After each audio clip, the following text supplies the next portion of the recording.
So we have arrived. I'll do the intro shortly and talk you through what we're going to do today. But first, as Ed said, we're going to see the business guy. Everybody, hold up. It's like, oh, this is the business guy. Jake, lovely speak, man. Business guy, that's what we know that, right? Yeah, what's good about that? Because we've got all my properties in Stoke. So one up there, stay there, shit that quite a bit. It's alright, isn't it? It's nice. I've heard a lot about it. Decent setup. It would have been better if it were an empty shell. Yeah. The gym's still open while we're doing it all. So. Did you move in like it was completely empty? Yeah, 2017. From the beginning? Yeah. Yeah, mate. Did the floor itself like 4 tiles and stuff. So you were properly involved from like the get-go? When I opened this, 2017 January 9th, we only had like 140 grand. We managed to put it out. I was going to say, you don't open anymore. Yeah, if this was in a different area, it would have been absolutely clean up. But because it's here, it's all a bit harder. It's still good work. Do you do this instead of like investing in properties and other stuff? Is this more of a priority for you? To be honest, mate, definitely going to get into property. I've already got 2. The HMOs? I'm renting one out, but it's just until then, so I'm not really doing it official. But I'm definitely into that. But secondary, I've actually got a meeting with Charlie on 18 about some investments, because that's what he does. So I'll do some with him. Is that the guy I saw on your YouTube? Yeah. The helping you with the business over here? Yeah. So he's like the founder of UltraFlex. I thought that was the case. So yeah. Did you approach him for the kind of so to get this going? I was training in Leeds, and obviously people that train in Leeds used to come in on the weekend to train. Well, obviously we opened for them anyway. Right. But it was Meg's birthday, so we went to Leeds for the day, went to train UltraFlex. And I've known Mike for years, we've competed and stuff. And Mike's Charlie's business partner, was chatting, they were like, oh, how's gym's going and stuff like that. And I was like, yeah, wicked, you know. I was in business with other people back then and stuff. Obviously, kind of separate ways with them. You know, I had a meeting with Charlie and Mike, and there was like, why don't we just put this together and get the gym going? And like, sound. I've got 2 options here: either grind it out for like 5 to 10 years and build the gym that I want, or do it in the space of 6 months and have a gym I couldn't fucking dream of. You know what I mean? So it was really an offer that I couldn't refuse. You know what I mean? How are you juggling bodybuilding and business? Just keep it a routine. Yeah, I know, but like, do you have one that's slightly more of a priority? Because look, for me, of a day, I'm like a glorified firefighter, so I wake up every day and like, I'll have my plan to go to the gym at a certain time, have my food. Back in the day, when I was a bit more obsessed with training, I would have dropped meetings to make sure I hit my gym. Because if it meant like I had a day or 2 where I didn't train or whatever else, that would be an option. For me now, business is first. Is there one that's like slightly more prominent than the other? There's 2 perspectives for me. Bodybuilding will always be the one that's priority, but business has actually allowed my bodybuilding to be better because I'm more regimented and disciplined. So I think both have had a massive positive effect. Like some people say, oh, you know, you should just focus on bodybuilding and just do that. But for me, if I was just to stay at home all day and do nothing, mate, I would be fucking backwards. I wouldn't be happy. I won't be happy to do that. So for me, it's like before I got busy and before I was doing what I'm doing now, my routine was shocking. I'd wake up whenever I want, I'd go to bed whenever I want, and it just used to be all over the place.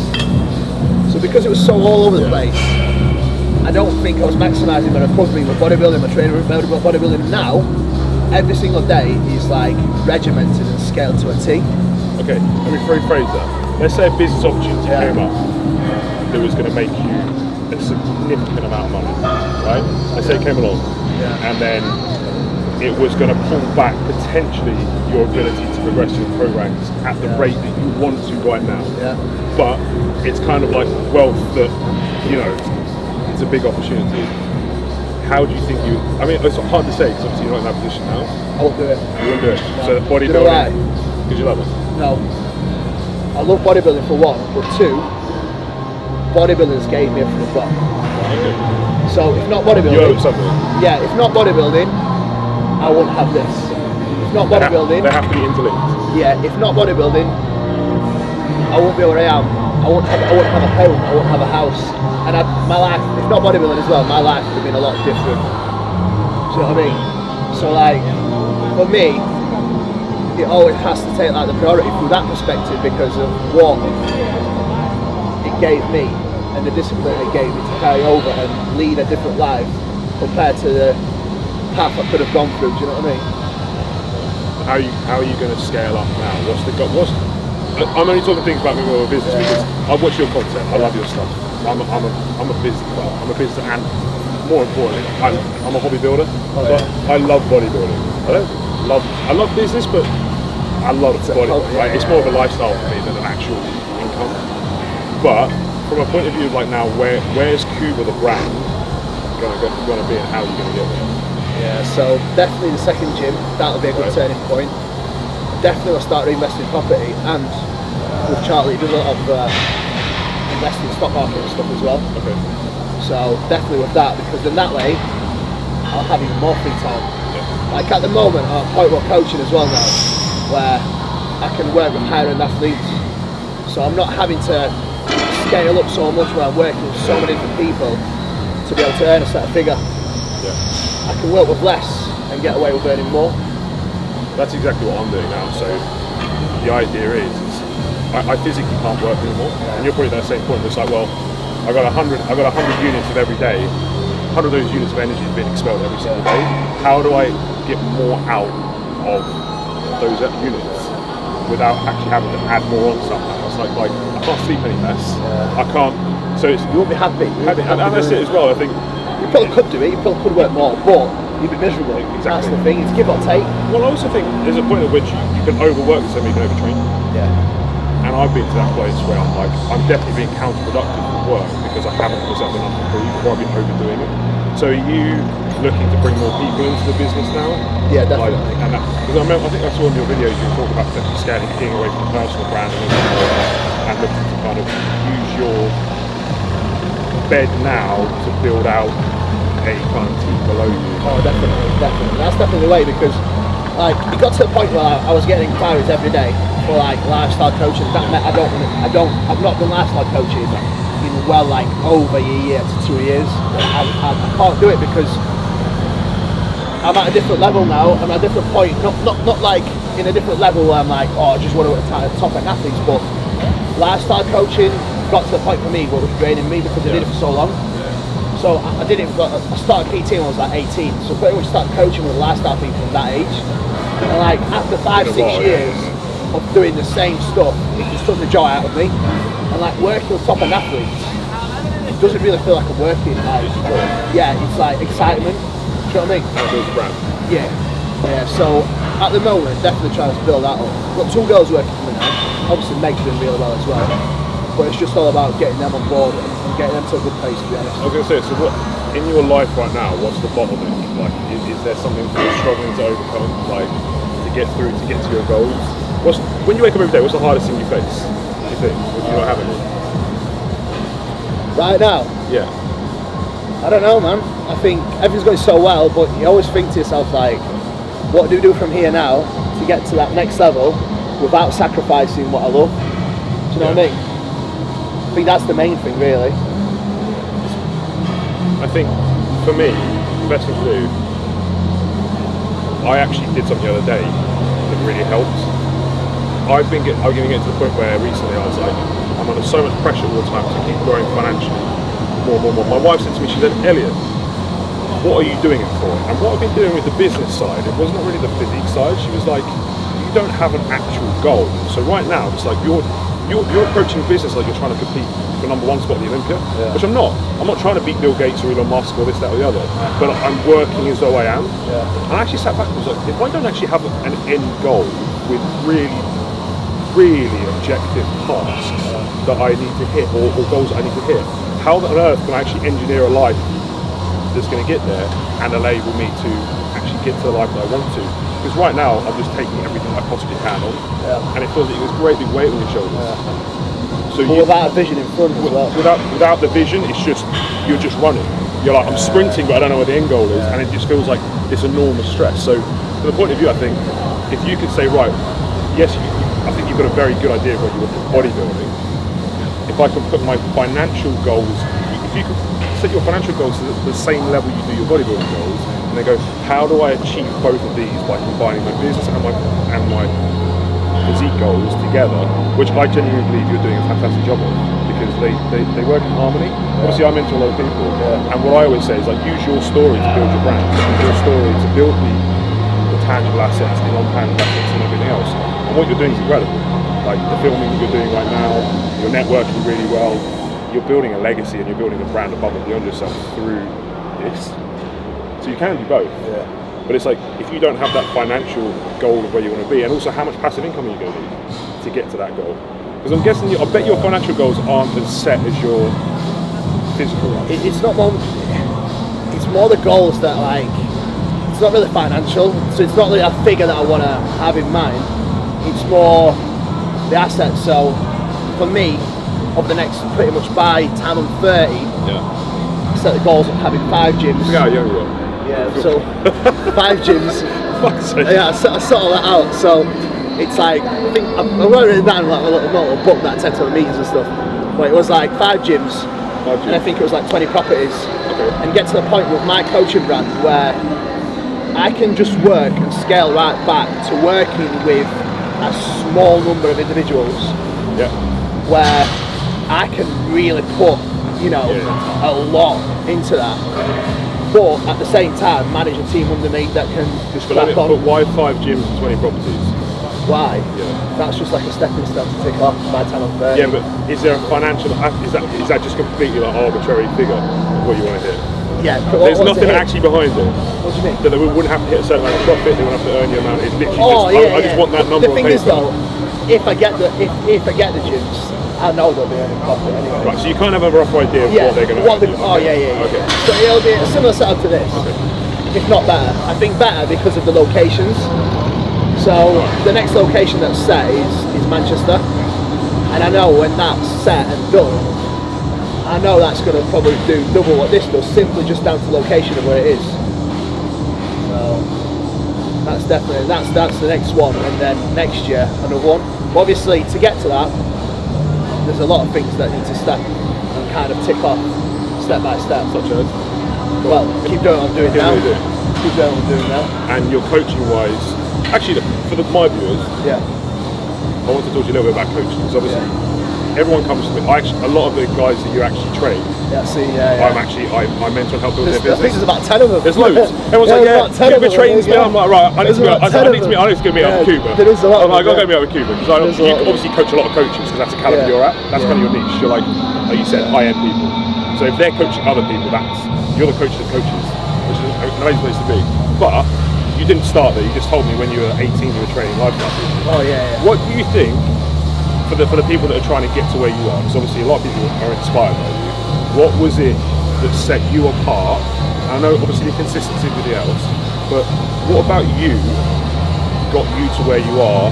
What did they do that you see other people failing at with regards to coaching? I just stayed relentless with it, mate. Relentless. Yeah, so like when I started, obviously it wasn't booming like it is now, but I still managed to kind of make it with it. So initially I was PTing and coaching and working the doors at the same time. Yeah. So that was from 18 to 21, and at 21 I think it was like literally 2 weeks before doing Universe, I was in a position where I could go full-time coaching. Right. And that was back in 2015 when coaching really wasn't in a place where it was booming, but I was literally relentless with it. So opportunities that came, I took it with both hands, and I over-delivered rather than under-delivery. Okay, you always over-delivered, Rob. Yeah. You went above and beyond. Yeah, I tried to every single time with every person, because the way I built it up, it was always more like word of mouth. So through people having decent experiences, it just went on from there. Massively agree with that. And do you think, were you documenting yourself heavily at that point as well on social media? It was regular. So like with everything I've always done, like since I was like young, like whatever started, I'm always like super consistent with it. It's just the accuracy that's changed. So I'm a lot more accurate with it now. I'm a lot better with it now.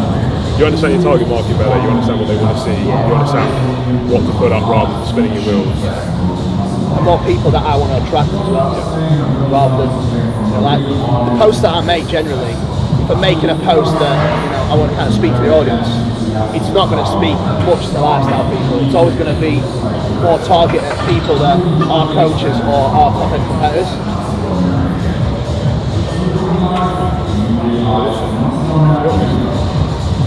Anything else about coaching? I love it. I'm not an interview with that. I like that. The thing is, I just wanted to talk to you a bit more about stuff that other people hadn't talked to you about, because look, I really rate you as a business person. I don't see you as a bodybuilder, I see you more as a business person.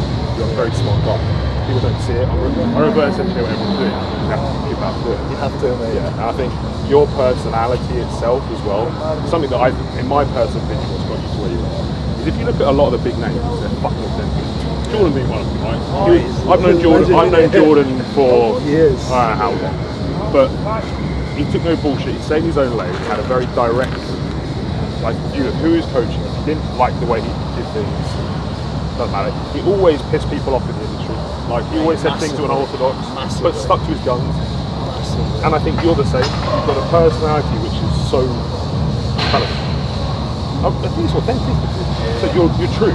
You can tell that you believe the shit that you preach, which is massively important. So for anyone else out there, that I see so many people sitting on the fence when I know they have an opinion, and what I do to people all the time is say, look, it's actually okay if you say something that, if you can back up your bullshit, and you've got a reason behind saying something, even if you know that 30 other coaches aren't going to agree with it, just say it.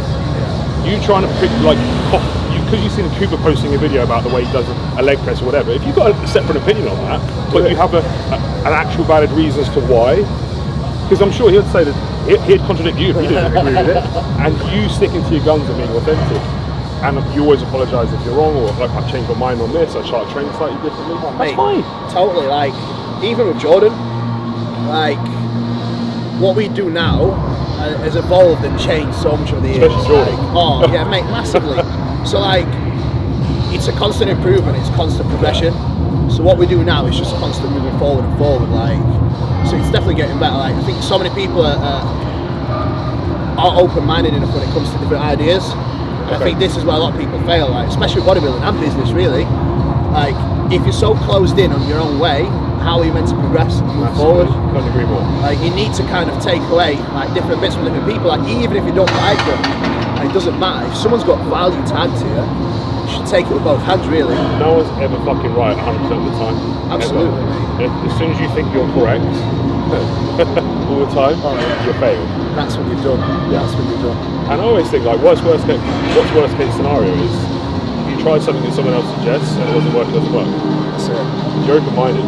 And Jordan, more than anyone, I think, has changed his tune with the way he trains. Massively. And he's still one of the most renowned coaches on the planet. Arguably. Oh yeah. He solidified that brand, and he's changed his tune every 5 minutes. I see, but he's okay because he sticks to his guns. He tries something, and he's always. I think that's another thing as well. If you are wrong, hold your hands up. Say, okay, maybe I wasn't quite right, but people respect you for that. They want you to be real, and something Cooper does fantastically well is you're very real. Very real. Anyway. I've also noticed as well you're doing a lot more, especially with the videos and stuff. By the way, they've got really good. Production's gone up a level, but you actually interacting with your clients more, for example, sort of posing videos. Yeah. If you're showing, what a lot of people do is when they're sat behind a computer as an online coach, they never actually get out and go and meet the people they're training, which is why I think a lot of people that hybrid coach, i.e. PT and online coach, when they actually seem to be with a human, you become more trustworthy. When you're being shown in your place of business doing what you do, people go, trust me. If you're someone that's putting out great content, but you're never actually seen with a human, Never thought of that. How do you actually trust that person? It's a subconscious thing. The trouble is, when you take away a human-to-human interaction, everything becomes cold. So as a marketer, what I try and do is go, and I've done this with e-commerce from day one, I always thought, if I don't have a shop assistant selling a product to a person, how can I make this experience as real as possible so that people trust the process? Because all marketing is simply, someone has a problem, you go, I'm Cuba, I can solve that for you. If they believed you 100%, they would buy from you. The reason they don't is because there's a distrust gap. So as a marketer, a business person, a coach, your content should be always trying to make that distrust smaller and smaller and smaller. So your videos where you're with clients, you've got a room of girls, all right, by the way, right? If you've got a room of girls and you're there and you're tweaking and they're all looking at you for advice and help, everyone's going, oh, he must be trustworthy. They only have to see it. So you've already shrunk that distrust, you've validated yourself simply by putting the video up. So if you are a coach and you're working with clients, don't neglect that fact. I work with a guy called Chase. We talked a lot about this. He tries to get every single show, not because, okay, it's nice for the client, but it's nice to be seen with the client. And I know you do a lot of that. You're always with your clients, you're always posing. Yeah, I don't go to every show, but I've been there with them. I know you can't do that, but you try your best to be seen with clients. Oh, absolutely. And I don't think you realise how, that's why you said you're trustworthy. Yeah. Do you know what? I never thought of that. That's a really good point, actually. That's a really good point. I did like a client meet here, and that went down really well. Well, I always try and do something for my clients, you know, so in person, especially like you coach people from everywhere. For that meet, mate, I had people come over from Denmark, from Poland, from everywhere. Right. So that was insane. Like that was really. The simple psychology of the fact that people are coming to see Cuba must mean he is desirable. People are sheep. Like if you go to a car boot and there's 30 people stood around the fucking table, everyone wants to see what's on that table. It's the same thing. If there's no hype, there's no bustle around someone. And even if you're not a busy coach, try and look busy. Right, however you do that, you need to look like you're desirable. Now you are, and this is the difference. What I say, like you can't always copy what Cuba's doing because he's already got that hype. He's already got those sheep. Well, not sheep. That's pretty bad. Isn't it? He's already got those people looking at him, talking about him. He's already got and it's the same with bodybuilding. I couldn't go and train like you train. I'd have to get to where you are before I can train like you can train. You have to kind of stay in your own lane, but understand the concept that got you to where you are. So you've built a tremendous amount of trust. So that's why I'm asking about what you're doing with your brand, because you've got so many ways in my head that you could go with it. You could go massive. You could build legacy. We'll have to have a proper chat with it.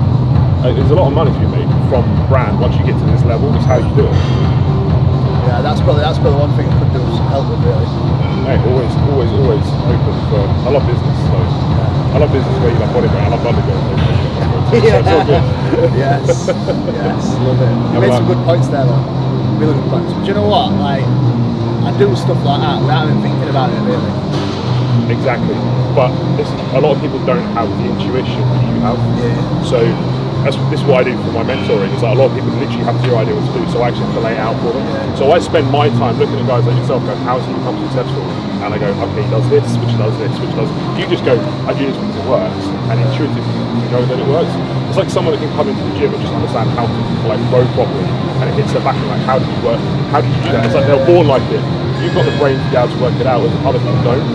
So when I try and help people, I try and get them to understand the nuances of what you do that actually get you to where you are and lay it out. It's quite interesting, actually. There's no wonder you like it so much. It's like psychology into it as well. It is. All marketing is applied psychology. It's basically like you're understanding. So basically, as a seller or a marketer, a coach, a gym owner, you have to understand what it is that makes your potential client base tick. You have to find out what their problem is. Basically say you can solve it and then show them content that makes them believe it. What objections might they have? Why might they not trust you? And half the time they don't even know why they don't trust you. It's because they haven't seen you with a client. They don't know what you do. They don't see your process. That's another thing that people don't do either. It's like people go, because like you've just rightly said, online coaching has come about probably more than ever in the last year and a half, 2 years. It's gone bang, especially with COVID and shut lockdown. Most people aren't educated as to what an online coach does. So my mum still thinks that, like, honestly, she thinks I don't work. She thinks I don't do it. Genuinely, don't have a proper job. I swear to you, my mum still thinks like, so what have you been doing all day? Like, you've got all this time in your hands. I'm like, Mum, you've got no idea. Like, she's like, oh, you mean to see clients? I'm like, yeah, I've been to see my clients. Like, I've just flown over to America a couple of times today. Yeah, I did. Yeah. Oh, she's nuts. So, like, showing your process is like a massive thing, which is why I always think just get a camera. It doesn't even need to be like you don't need to have a videographer, just get your camera out and actually educate people on what your service actually is, how it provides a solution to someone's problem. So even if you've got a check-in system, show what you're doing on it. Like, I'm actually doing that today. Right, okay. I'm actually doing that today. Because then people go, oh, I get how he's going to solve my problem. He's not just saying it. Always that distrust gap, shrink. And there's all these little things that you can do, and I'm like, right, I put myself, so I look at your business and go, okay, do all this, this and this. What more could someone possibly need to see so they just bite the bullet and go for it? Because there's always something that's still underlying. And if you can do that without actually physically talking to that person, that's when you have scalability. Things can go bang. That's when you can start running ads. You can start pushing things massive. That's what you can look at next as well. Like, especially on your YouTube upload, like, really hyping that up and like there's loads of ways you can run with this. But like, I wanted to see today, for one, learn a lot about it. Two, I'm quite impressed with what you're doing. I'm always interested in it really well. So like, and also good. That's awesome, man. Tick all the boxes at once. Yeah, tick all the boxes at once. Love it. Get a good back session while I'm here. Good on it. Still managing to get it done. We'll do it in a bit. We'll do it in a bit. Yeah. On it. Free. Go for it. Do you want a pre? Do you want a pre getting? No, I've got something. We got the what's it called? Overdrive. Mate, Dave would kill me if I didn't have that. They'd be like, he would get upset. Where's the Overdrive? Love it. Yeah, I love Dave. Super nice. Yeah, if I didn't have my Overdrive with me today, I'd never hear the end of it. Yeah, you'd be in trouble. I'd be in trouble. Yeah. What are you training? Yeah, push. Deload session today, yeah. Got a bit of a diet break. So normally when I deload, I actually diet break as well at the same time. Okay. So calories went up by like 800 over the last 4 days. Fully and actually, yeah, I dropped a pound, and I put a pound back on, and my weight actually stayed stable. So after I've deloaded, I drop my calories back down, and I'll just be in overdrive. That's something I did want to ask you actually, because I ask every single person that's like with preps. Yeah. How does prep affect your business? Like your energy. 2 weeks out, does it drop? Can you still do and function the same? Prep makes my fucking business through the roof, mate. Even like final weeks? Mate, final weeks. Seriously? Even on the day of the show, How do you do that? I can't explain it to you, mate, but you know, on prep, I've got more energy and my brain works better. For some reason, it's fucking weird. But like, when I'm dead on my feet, I'm more switched on. So I work better. This is why I prefer to compete like at least once a year. Because throughout that block, when I'm in prep, my productivity goes through fucking roof. But mate. even like the final the final weeks, mate, yeah. Because this is the only thing stopping me from wanting to compete. It's like whenever I hit like that last bit, you know, where it's like, okay, we go from like really good beach body to show condition. You should never really feel that way. So throughout my day, throughout my day, right? At minute I'm waking up at 5:30, go to bed at 9:30. Yeah. Very soon I'll probably go to bed at like 9 and waking up at 5. Yeah. My energy is top up until about 5-6 o'clock. But by then, but by then, everything's fucking ticked off. You're done. And like everything's the first 4 or 5 hours out of my day, all my work's fucking blasted, all of it, because I'm like double productive compared to when I'm in off season. So for me, like what I can get done in that first interval of waking up so much earlier, mate, it's fucking through roof, mate. Yeah. Through roof, and that kind of has a carryover throughout. So you're very lucky then. Yeah, I just think it's more the routine side, and like I'm super regimented year round, but it's a lot harder in off season because you're a bit more sluggish. Yeah. The second I start feeling sluggish, I'm just fucking going. Like, my brain functions better. I start thinking, coming up with ideas. This is why I like to prep. Like last year in prep, I was fucking busy. Or a lot busier than ever, and I managed it. So I've got 26 people doing the same show as me. Really? Yeah, and I'll handle that easy. I'll enjoy that. 26? Yeah, and I think she's got 25 as well. He's got We've got like photographers on that. That was smash it. We've got him and Josh Shelby on it. That was smash it. No one can do that. Yeah. No one can do that. Yeah, that'll be pretty sweet. I've got him and another lad on Grafterson, as we've got, well, pretty much got 26 people in there as well, and the Arnold. So, and then after the Arnold, I've got Josh filming the show while my clients are there. And obviously I'm going to be back at apartment with him. Yeah. So he's going to be doing behind the scenes while Josh is filming Arnold's at the same time. So he's going to be filming basically me doing the work, and other lads filming the clients out there. Honestly, I think the majority of your focus and most of the focus now should be YouTube. Yeah. Instagram is changing quite massively, but I think if you're looking for like the elephant that's going to carry on going and going, YouTube is the one. Really? The daddy. like I'm going to start spending myself a disproportionate amount of time on YouTube, just because I've started vlogging as well now. Yeah, I mean, it took me 10 minutes to edit a video. They're simple, they're not as good as obviously editing stuff, but it's still extra, do you know what I mean? I call them raw video logs as well, which once again are more truthful than like a hyper-edited video. He could have chopped and moved around anything on it, right? These guys could be making us look really good right now by taking certain things out, right? Jake will. But the mate, could you give us a couple of bottles of water, please, mate? Yeah. Point being is like when it's raw, once again it feels more real, so the trust is better. This trust gap shrinks, okay? But what longest form video content does as well, which Instagram does. Instagram for me is like a shop window. Yeah. You see all the glam, you see all the like the good bits, but what you don't see is the real you. Yeah. You can't. It's very hard to bullshit on a 40-minute video.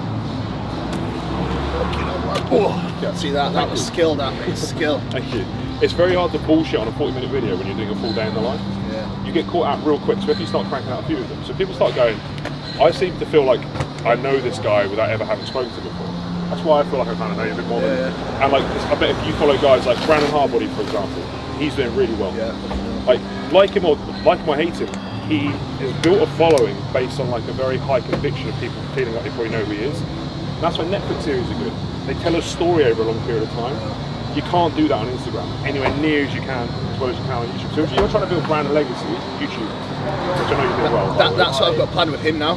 Yeah. So I want to do like a build. I'm just making sure your contract stays renewed. Yeah. Doing like a build-up series and like a proper behind the scenes for Arnold, basically for my own competing and the clients as well. Because we've got so many people doing it, like we've got to do it. We've got to do it. So that'll be quite cool. Yeah, you're now a content producer. That's the way I think of my like way I have the shift. And as you take a backseat out, you just become the face of it, right? You're the influencer of the business.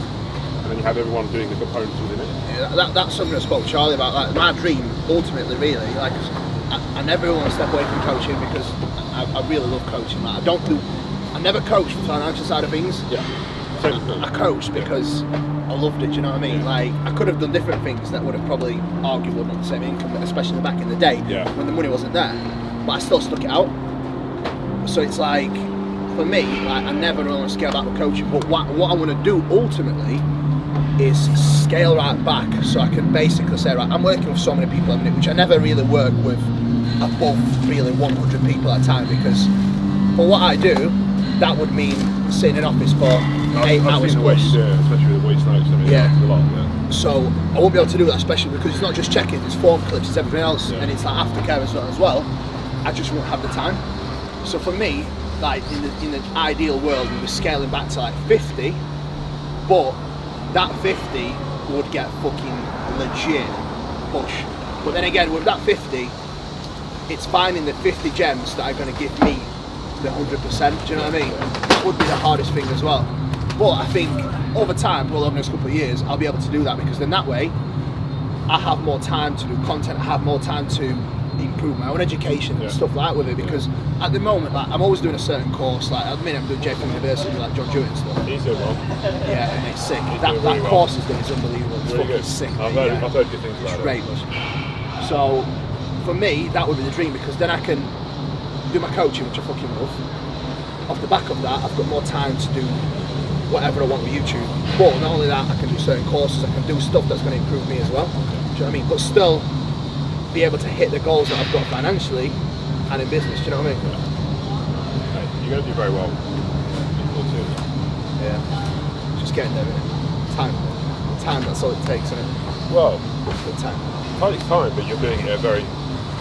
if you look at how quickly you've done things, I bet way quicker than you ever thought you would. What are you, 27? Yeah.